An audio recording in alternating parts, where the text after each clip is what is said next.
first started cutting hair, that's all we really used was clippers because scissors seemed a little dangerous. Most of my friends at the time had the a lot of them had the kind of silly, ridiculous looking kind of like skater cuts that were all shaved underneath, long on top. And I tend to have the only set of clippers.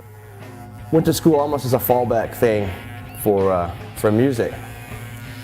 And that's all I've done ever since besides play. I was lucky enough for a couple of years to where I didn't really have to cut hair. I was able to just kind of travel around and play music.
Well, you know, the guy that helped me start the band back in 1992 actually passed away.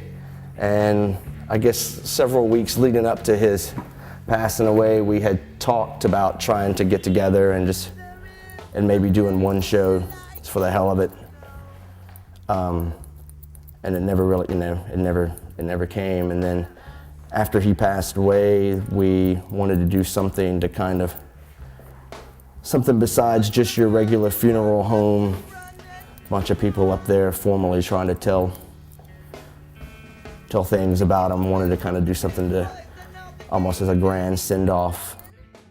Yeah, it was wild. I mean, we had people, when we decided we were going to do the show, I guess we announced it maybe 6 weeks to 2 months before it actually happened, and you would have people, sending emails or, can you do this song or can you do that song? It's like, how the hell did you even remember that? I didn't ever remember that one, And you start realizing that there were people who had that had more of the stuff than what you realize.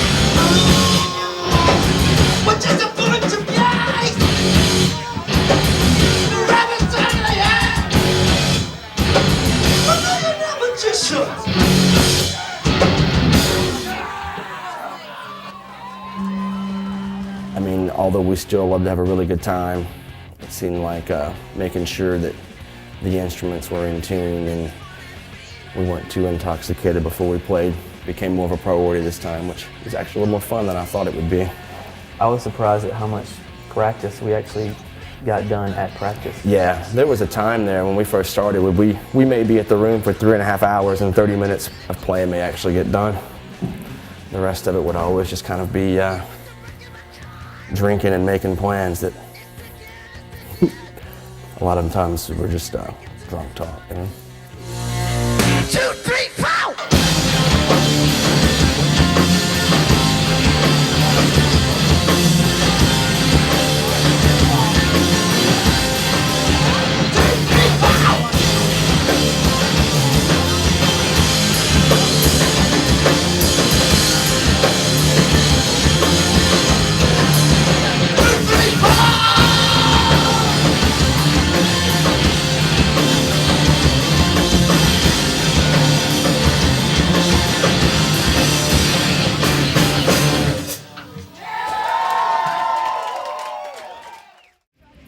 we did a new record, I mean, people would have a certain expectation, and if it didn't sound like, you know, ones that you did in the late 90s, then in a lot of people's eyes, it just wouldn't be. It would be, you know, there's always going to be compared to that. I don't know if it's because enough time has lapsed and that's just what people expect. And, you know, you're getting a little bit older, it's kind of hard to be not nearly as the young, you know, the angry young man at 24.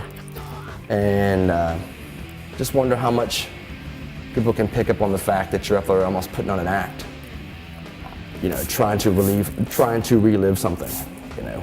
And so I don't know, I would be very interested in recording and working with everybody, but maybe not so much under Spider Virus, but maybe so. I mean, I couldn't see doing more than 2 or 3 songs. I just don't think I have 12, 15 songs of the old Spider Virus style in me anymore. One day I was cutting up on this old man's head. He had werewolf hair coming out of his ears. So I shaped it up like I just didn't care. Then I scrubbed my hands and I soaked my shears. And look out, now! Sit still, motherfucker! I'm gonna cut off your wires! Sit still, motherfucker! With your werewolf hair. Wow! With your werewolf ears. Check out my Bible pole. Check out my Bible pole. The red and blue spin around. The red and blue spin around. Check out my Bible pole. Check out my Bible pole. Check it out. That's how the magic happens.